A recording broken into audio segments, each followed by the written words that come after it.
deep uncertainty, and pivotal shifts, traps to be avoided, right choices to be made.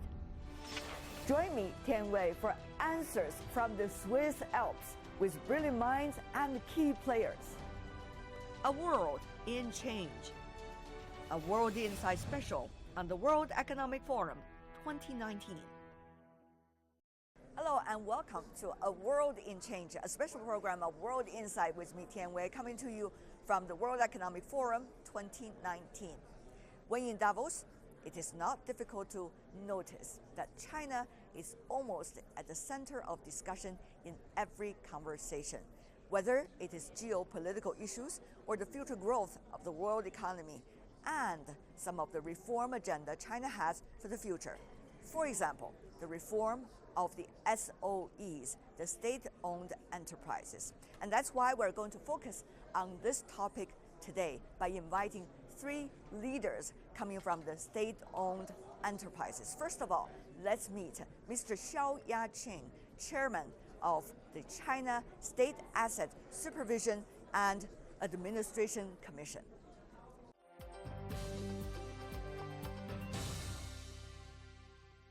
Mr. Xiao, what a pleasure to see you here in Davos. 2018, you pledged SOE will speed up its reform. But exactly how much? Is it small steps, brisk walking, or running? You mentioned the word reform.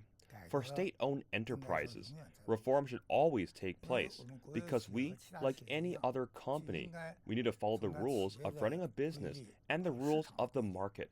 So for us SOEs, the goal of reform should be constantly suited to changes in the market. The direction of the reform has been set, but that doesn't mean reform will be accomplished with one stroke. Systemic changes will not take place overnight. We have already determined the direction and the goal of our reform in the long term, and that is internationalization, marketization, and legalization. We will push forward step by step, but each enterprise is unique. We need to adjust the goals for each enterprise according to its characteristics, its position, its role, and the changes in its operating environment. So each year, we will make some progress. Then over time, it will snowball. So we should always keep reform in mind. Talk about it, every company. I thought SASAC would say something and then every Chinese state-owned enterprises have to follow. So this is what we need to clarify to the outside world and to the public. The general direction for each enterprise is the same, and that is to deepen reform. But our reform also needs to be practical. This means we need to look at the specifics of each company. We need to combine a goal-oriented approach with a problem-oriented one. We need to compare a company's existing problems with the demands of the market, and the gap is what needs to be fixed. There are differences between businesses, and there are differences between industries, so we don't set the same requirement for all companies. We pursue reforms that are practical and based on a company's own history, own problems, and own goals. There are two words. Which one is more important to you, Mr. Xiao? One is patience. The other is being brave. You've asked a rather difficult question. It depends on which phase we are in. For example, for the current stage of reform, I think we need more courage, the courage to reform. And you not only need courage, you also need skills. So I think for managers, especially the managers of SOEs, it is in fact not an easy task. And that's why I'm happy to see the changes that have been taking place in 2018 and in the last few years. It is because people have the courage to reform that we have made some achievements. If we look into the future, we should acquire more courage to carry out reform. Only that way we will be able to hasten the pace of our progress and to raise our competitiveness. Talking about speed of the reform, Mr. Xiao, I noticed that since the very first day of 2019, you give a series of speeches and discussion sessions with your colleagues from the state-owned enterprises. You are talking about, Mr. Xiao, from managing assets to managing capital. Many wonder, what does that mean? in this stage of state-owned enterprises reform? We have worked on regulation of enterprises to the regulation of assets and towards the regulation of capital. This is a process of reform and progress.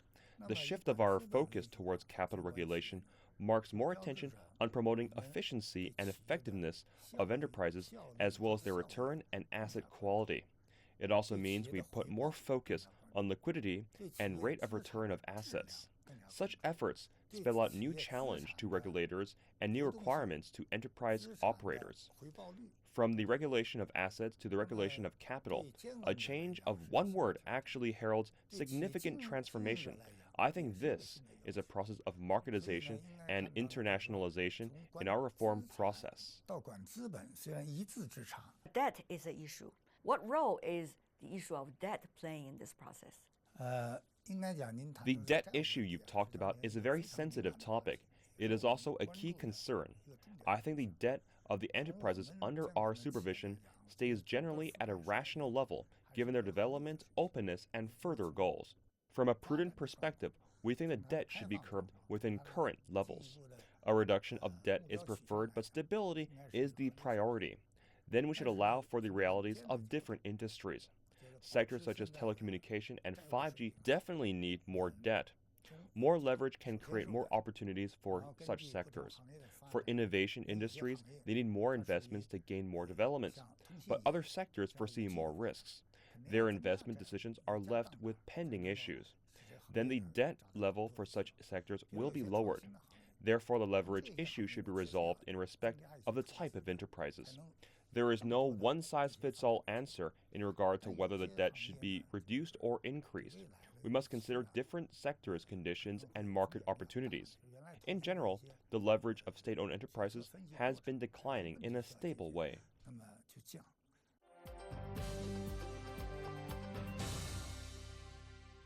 Mr. Xiao, even though you noticed that in the headlines of some media coverage, that issue about state-owned enterprises, some say it's crucial when they look at the future direction of the Chinese economy. How do you see that? Are they fair comments? I learn a lot, though there is more than just one day's time. You have a lot of bilaterals every day. China's economic growth has attracted a lot of attention, with both confidence and also worries. I think this means China's economy is growing faster and faster and has made more and more contributions to world growth, so it accounts for a larger proportion in global economy. I think this is understandable. Personally speaking, I'm confident in China's economic development. We are developing despite huge total economy volume, but there is still a huge gap in terms of per capita index. Though we rank top in the world in terms of gross sales in many fields, we still have a long way to go with real high-end ones. Many Chinese enterprises are in the world's top 500 list, but they lag far behind the world's top enterprises when it comes to profit capability, level of benefits, and effectiveness. So, there are still many opportunities when we compare these with Chinese people's wishes to live a better life.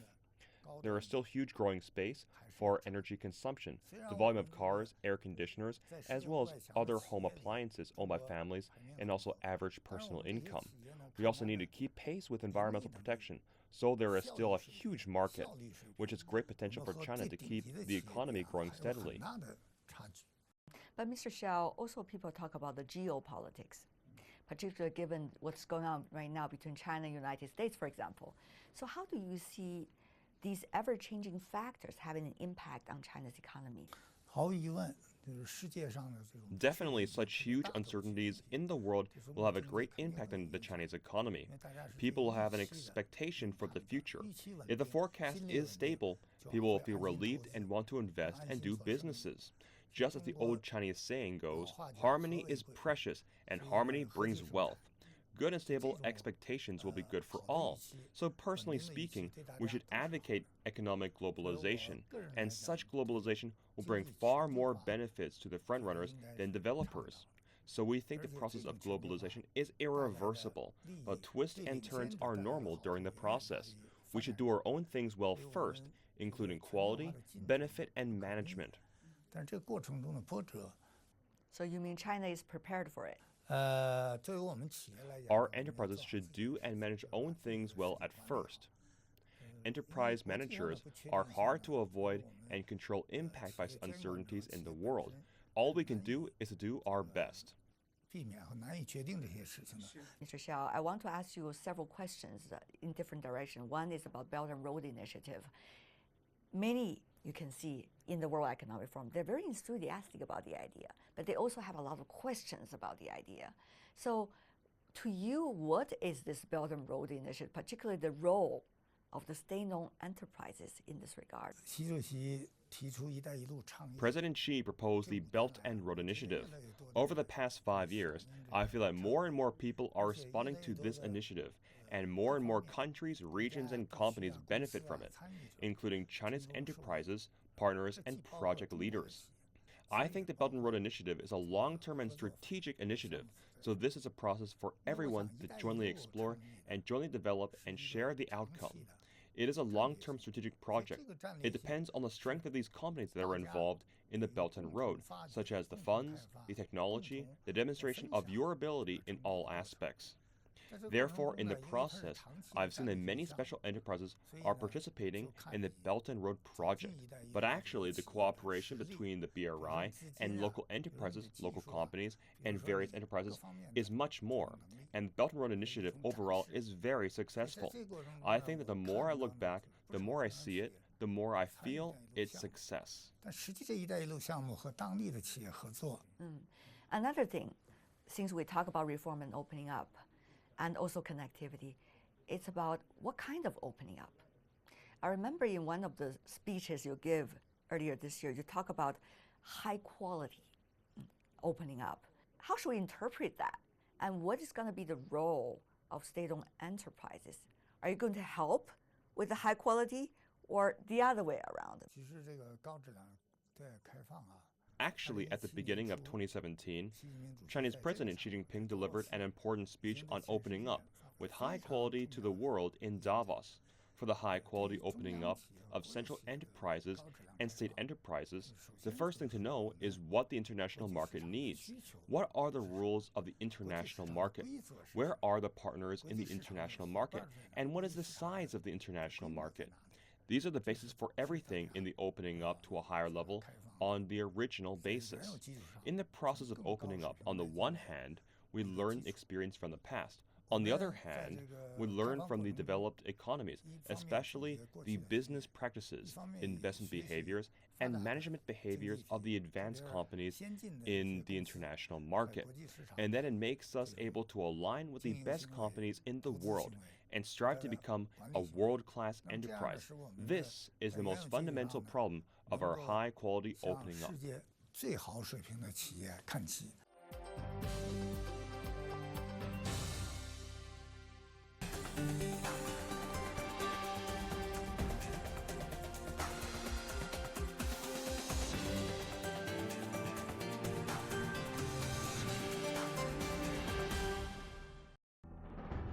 Deep uncertainty and pivotal shifts, traps to be avoided, right choices to be made.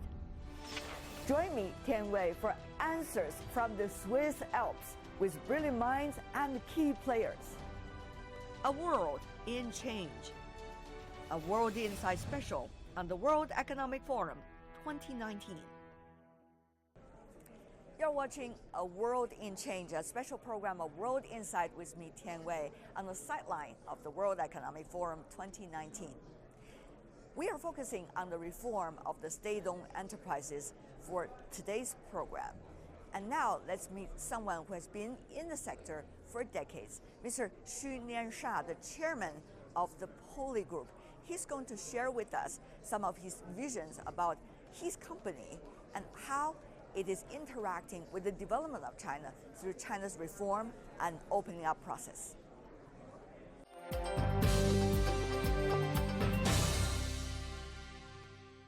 Mr. Xu, what a pleasure to see you this time in Davos. Thank you very much.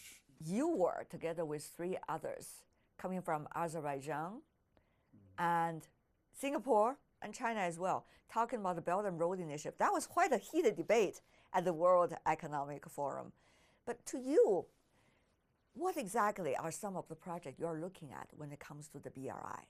It's different, the projects. So part of it is like also the infrastructures, like the real estate. So another like the factories, establish or building the factories, the countries, the around the road, the countries, they need it. Of course, we have the culture of the business. It is more the interested and not unprofitable the business. Every countries they need to the culture of the business. So the cooperate with China. The Chinese really a big market. So all of the around the road, the countries they like to the culture, the business artists come into the China. The Poly Group, from the very early years to now, a dramatic change. On the cultural business, that seems to be the new focus. And of course, that could also, in a way, bring a new momentum to the businesses that you're doing around the world. But some say, culture, how would you be able to do it in such a time when the economy, the prospect of the economy, is not necessarily the most optimistic? Now we enlarge our the entity business. So in a lot of the countries and areas like the real estate and so the investment and some of the industries, the business. Poly is very new, the companies compared with the other, the giant, so the companies, SOEs in China. So Poly is very young. We have some the traditional the business, and also we try to developing our the new the business. The culture of the business is one of them. We got some the chance in the earlier, before the last century, the 1990s. So we have some chance to cooperate with the foreign the culture of the business, the companies, and also the Chinese, the culture of the companies. We bought some the animal heads, the 4 animal heads from the Hong Kong. So start there. So we established the Poly, the museum. You have such a wide range of industries that you're tapping into. So how are you making sound decisions on a daily basis? We have the Air Force, we have the Navy, and also we have the military, the armies. So it's a difference, but still have the connections inside. Every component, every the military, the group need another ones, so support together. Talk about SOE reform. The reform of state-owned enterprises, that's always a big topic for the international attention about China. And you are in the middle of it. What is it like so far? Since the China, the open up the policy, SOE reform never stop. We get some very big, successful triumph. I told you, so like the SOE, now it's got so very successful, the scores, successful. So part of it is we should belong to the reform, but people's hope we can go in faster. They think you should be the change soon, give them more chance to the private enterprises. In the companies, inside the staff, employees also they want to the reform so quick because they want to earn the monies, have the salaries like the level of the same the level of the market, and also I think the government they think we should reform going faster because they think the SOE so still have some the very the long term we have the problems like the low efficiencies and too much the peoples and the either pay for the labor charge, so Right. something like that. So you think there is actually reform going on, however, the expectation is always much higher than the Yes. reality. And there's also lack of information on exactly how reform are being carried out within SOEs. Every the enterprises, they established the standard. Yeah. We try to do some things to according to our standard to catch up the standard the companies. A few years ago, when you come to World Economic Forum, you will feel there's such an enthusiasm about China in the air. And now, of course, China is even rising further than it used to be just a few years ago, but there's also a level of skepticism as well. So as a leader of a Chinese company, how do you see this evolving, this change of attitude? The people's the feelings, so always change. They have the targets, and so some things are longer. So they will change their ideas and the targets. So the Chinese have now is China change a lot so quick. So people are very exciting. Oh, China, very big change. We have the living the conditions have the big change. Now the life is better than before. So 20 years or 40 years or 10 years, so we have the very poor conditions. But now People are getting used to it. yeah, getting used to the conditions, and you have the new hope. Now there's also an extra layer of complexity, it seems, over the past 1 year. For example, the U.S.-China relations. After all, it is the largest and the second largest economies in the world. So you think it's going to have a big impact on how you are going to do business worldwide, how they are going to view Chinese enterprises, particularly SOEs? The different people, there's different reactions and feelings. So I met all of the kind of the people's reactions, feelings to the SOE. Some of is very friendly, understand the SOE is the Chinese, the typical the Chinese the characters, the Chinese the business and the economic the characters.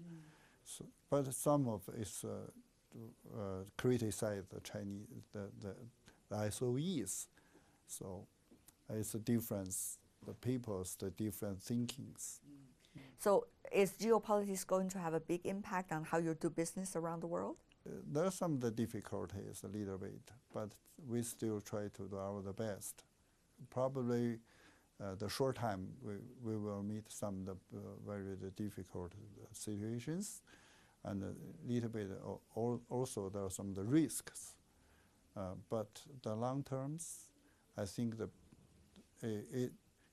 society still will going on forward. So for the enterprises, we have the more chance. So you think in the long term, people are going to come back to reasonable thinking and eventually figure out a way forward? We hope so. Something's solved soon and better. And finally, before we go, Mr. Xu, since we're here at the World Economic Forum, Globalization 4.0, seems everybody is talking about it. To you, what exactly is it, and how you are relating your businesses to the changes of globalization that's going on right now? We try to follow the situations, the different situations, the difficulties. We try to making the decisions correctly and more efficiency. That's key, you think? I hope so.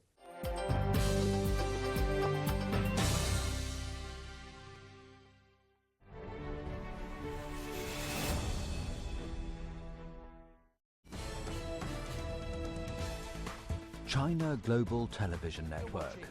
From broadcast centers in Beijing, Washington, and Nairobi. A unique global perspective. 6 channels and a video content service. News when you want it and where you want it. On TV screens, websites, mobile platforms and social media. CGTN. See the difference.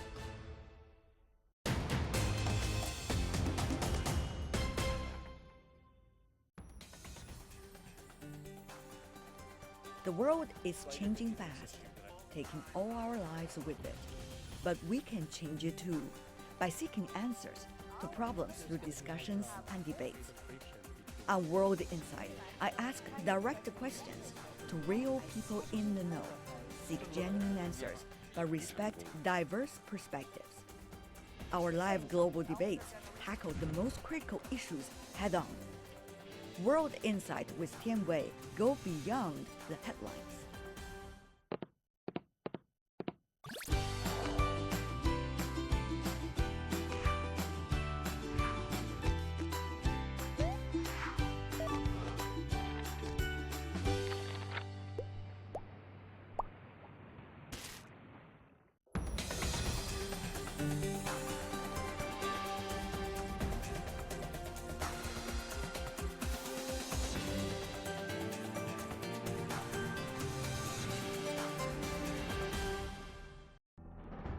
Deep uncertainty and pivotal shifts, traps to be avoided, right choices to be made. Join me, Tian Wei, for answers from the Swiss Alps with brilliant minds and key players. A world in change. A World Insight special on the World Economic Forum 2019. The role of the state-owned enterprises is very significant in almost every sector of China's industrial development. Environmental protection is one of those important areas. So now let's meet Dr. Ling Wen, the president and CEO of China Energy.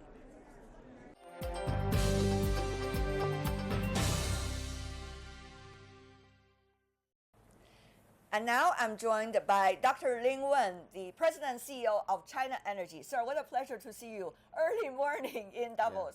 Yeah, thank you. Good to see you. Tell me more about how China is thinking from the energy sector about the further development of its environmental protection area.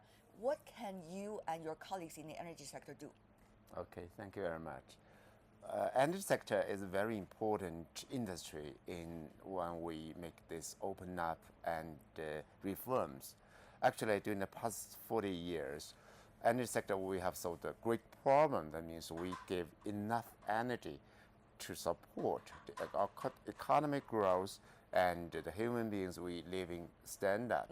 Okay, so now the power, the coal supply, and all with oil and gas, enough support to the economy. But since 2010, we face another big problem. That means the smogs in Beijing, in Shanghai, all of the great cities, we face the problem. But everybody, we need the fresh ash. That's right. So fresh for air. that, for our energy sector, we face great pressure because, after calculation, we know that we are the great contribution to these smogs. So how can we solve the problem? And in another way, in China, we face another, we have this structure for the fossil energy resources. That's in right. China, we have 96% of coal. We have only less than 4% of oil and gas. So that's a great problem for the scientists, for the engineering, for all of the management in this energy sector. We must solve the problem, how to utilize the coal in a clean, that is, very good way. You've been a scientist, you've been an engineer, sir. Dr. Ling, now you are in the management position. Of course, you are thinking differently, but thinking about it, what is the exact solution? Particularly, what can your energy sector do? So everybody, you can define which kind of energy is so-called clean energy. But I want to say this kind of clean energy is not because what you produce from. It's just defined by what kind of emission you give to the public. Interesting. What you have just said seemed to be indicating that you see a very different role of coal in China, because coal internationally believe as dirty. the biggest, biggest source of emissions. Yeah. However, you argue differently. What do you mean by that? That means in China, we only have coal, 90%. And in the long term speaking, we must need energy to support our living standard, Right. our economic growth. So we must, but we only have coal. Talking about last year, in 2018, total oil, we have imported more than 70% from the outside. And for the gas, this number larger than 43, maybe something like that. So we have another issue is the safety for the energy. So how to solve problem? If we can solve this like this, we utilize the coal, but we adopt the standard of emission for the gas, even more clean than gas. But why not we use the coal? But how did you figure it out, technically speaking? I mean, the reason why people, despise coal is because it's very difficult, right, to control the emission and the pollution it produced. So Okay. now you have to figure it out technically in order to make sure it is Okay. having the same standard as oil, isn't it? Okay, great. So explain, please. Okay, so when we talk about the emission, we mean three things. Number one, the PM1, Yes. 2.5, and PM10, the great issue. And number two, the SO2. And number three, the NOx. And we have the standard in China. After China, we have the most strict standard for this emission of NOx, dust, and NOx. I These see. three things strict. But how to make it in China? We want to adopt this standard for the gas turbine. The gas turbine, we have the standard for NOx, for dust, for SOx. And also we want to have the coal. Through this technical mechanism, we can increase this technique and make very, very low emission, so-called ultra low emission standard. It's 2014, in our Zhoushan power station. It's the number one power station. We burn the coal, but we have this lowest Right. emission. Let me give you the figure. For the dust, PM1, 2.5, and PM10, the standard for gas is 5 milligram. But now we burn the coal, we have only 2. Really? And yes, and for SO2, the standard for gas, it should be lower than 35 milligram, but we have only 2. I see. And for the NOx, the standard for gas is 50, and now we have 19.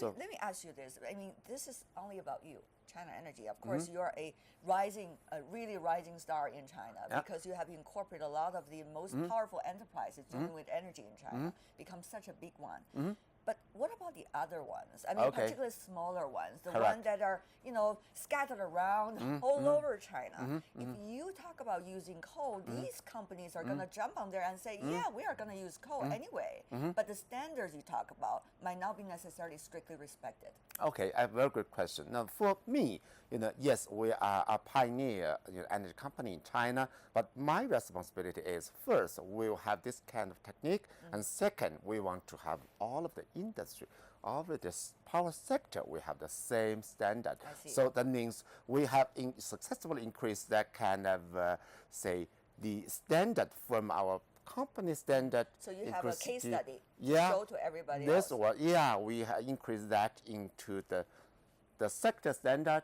then the national standard. Got it. So we have, you can get the number by the end of 2017. In China, all of the power, coal-fired power generation, we have about 71% adopted this kind of standard. Okay. And for China, there, according to the state council's regulation, by the end of 2020, all of the China's coal-fired power stations, you must have this kind of standard. Right. Dr. Lin, as you may know very well, traveling all over the world, there has always been a debate, particularly since the Paris Climate Agreement, that different parties apply to the standard and also the rules set by everyone and follow it. However, there has been some difficulties internationally. But many wonder, from China's perspective, particularly as big a company as yours, how are you looking at the responsibilities of your company and of your industry, not just within China, but also in the other economies as well. Correct, correct. Actually, the climate change issue is the issue not specific to a single country, a single company, but to whole human beings. So actually, in 2015, President Xi Jinping gave this commitment to all the public that for China, we will have our emission peak by 2030, and we will try our best to have that kind of peak as early as we can. So that means by that peak value, it should, as compared with 2005, we should have this emission density lower by 60 to 65% as the level of 2005. It's a very serious commitment. That means all of the Chinese companies, we must do it. Right. And also, I'm the academician of CAE, China Academy of Engineering, That's right. and I led a group. We have a very, this R&D program say, how can we get the number, the target, and through what roadmap we can get that kind of reduce how to reduce emission for CO2, and we have got a solution. That means we need collaboration of all of the companies. We will do it because especially in the energy sector, because energy will give the CO2 emission of 85% of total emission. Talking about international cooperation, Dr. Ling, one question also about Belt and Road Initiative. BRI is a very important initiative that is building a platform for everybody to join and have eventually a win-win result for everyone on the platform. So I know your company is rather a state-owned company, SOE. In the international media, sometimes the SOE is related to certain name tags. So, Dr. Ling, how do you see the SOEs, particularly yours, cooperating with others on the mechanism of Belt and Road? What can be achieved? Particularly, how can you get your partners also having real win-win result? That's a very good question. Actually, in the past 40 years, last year is a 40th anniversary for this our policy for open up and reform. Okay, and I mentioned that we have solved the problem. We have enough energy to supply to all of China, but still in the whole world, we know that there is this unbalanced, and also, Belt and Road is a very traditional, our style for China, and the Chairman President Xi Jinping gave this initiative. It's a very good initiative, and for me, we have found a lot of opportunities in these countries, in Indonesia, in South Africa, in Russia, in Mongolia, even in Greece. All of these countries, we have found that during our past several years in communication with them, we found that we can find some win-win collaborations. Like what? For example, we are the best operation. We have the best technique in coal development, in the power generation, or even in the renewables, because we are the largest wind farm owner in the world. So we have the best technique. We have our mechanism. We have the equipment. So apply all of this. We have the synergy to the this Belt and Road countries. We build the best, coal-fired power stations. We have best the wind farm. Even in South Africa, the largest, wind farm we have built, and it gave a very good performance for the country of South Africa. But Dr. Ling, of course, a lot of people are saying, what about for the long term, right? China is very capable of building things, and China will be able to mobilize its forces very well in order to build big projects. But what about for the long term? How will the countries working with you, or companies, particularly your partners, eventually have a win-win, which do not mean China win and win, but rather China wins, the others also win? This style is very important because we don't want to say we have a deal, I win, but you lost. No, whatever, you win, I win, but we give this cake larger than before. So that's a style. So we have several partners. One, we have make one deal great. I have the profit, you have your profitability. And second, I we see. have, say, number two, number three, even we have this collaboration to third parties, so third countries. So we create a lot of opportunities. It's a style. So you're saying it has to be creative, isn't it? Yes. You have to look for the advantages. Yes. What every party has in this platform Yeah. to get the eventual win. Yes, Yeah. that's right. Before we go, globalization 4.0. I just wonder to a business leader coming from China like you, what that really means to you. Actually, we say we need collaboration. The human beings, we have a past civilization. It depends on the level of our collaboration, not the level we fight each other. So we need collaboration. It should be very positive to China, to other countries, to all of the human beings. That's very important. Cooperation, that's the key Yeah. word to you, Yeah. what it means for globalization 4.0. Yeah. Dr. Lin, what a pleasure to have you. Thank you Thank so you very much. much. Thank you.